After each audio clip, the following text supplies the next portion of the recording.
Okay students, so let's move on to the next section of this lab. It's another application of Faraday's law. This is the simple electric motor. In simple electric motor we are using a coil. Actually the electric motor converts electrical energy into kinetic energy. So we have the coil here.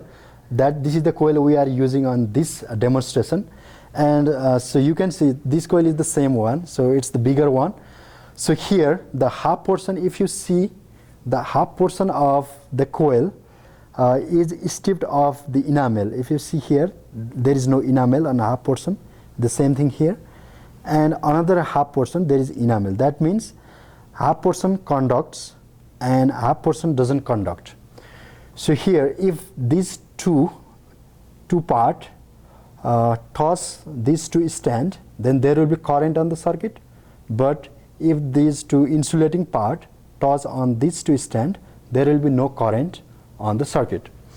So here the same thing is here. You can see from the emitter whether there is current or not. If I am moving, if I turn on the switch here, then there is the current here because the conducting part is always touching here. There is current. If I rotate, then you can see there is, for half portion there is no current, for half portion there is current. That means as long as the conducting portion touches, there is current. If the conducting portion is not touches, there is no current. Let's rotate this coil from the motor effect. So for this one we need the magnet. So first of all, let's see how it is connected here. From this battery, this is the positive terminal, it going connected here, and the negative is connected here. And so you can see this part is going this direction. This wire is going this direction. It's going counterclockwise direction. That means if you use your right hand to represent the direction of current, your call finger gives the direction of current, then your thumb will give the direction of magnetic field.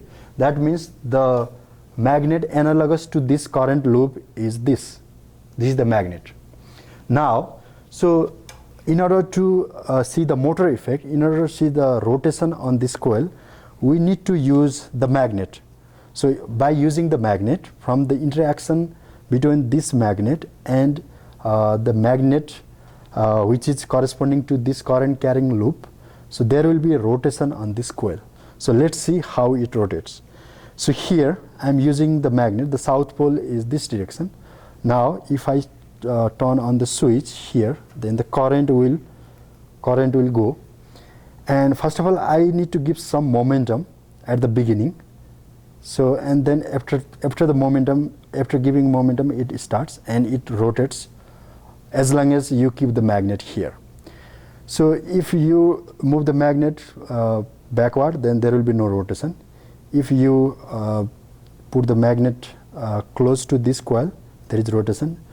You have to give always the initial momentum.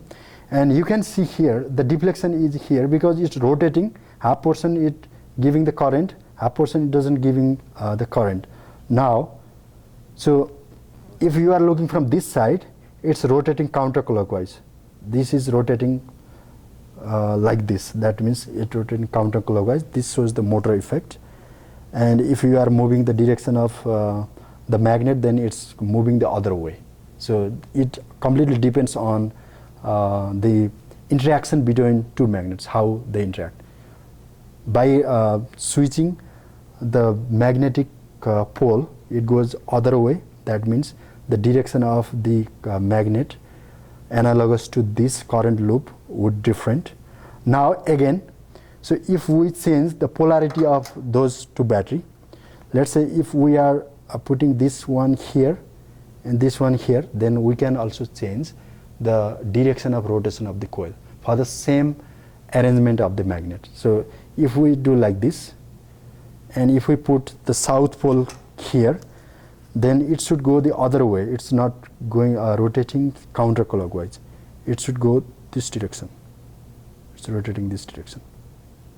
All right, that's how it works. Thank you.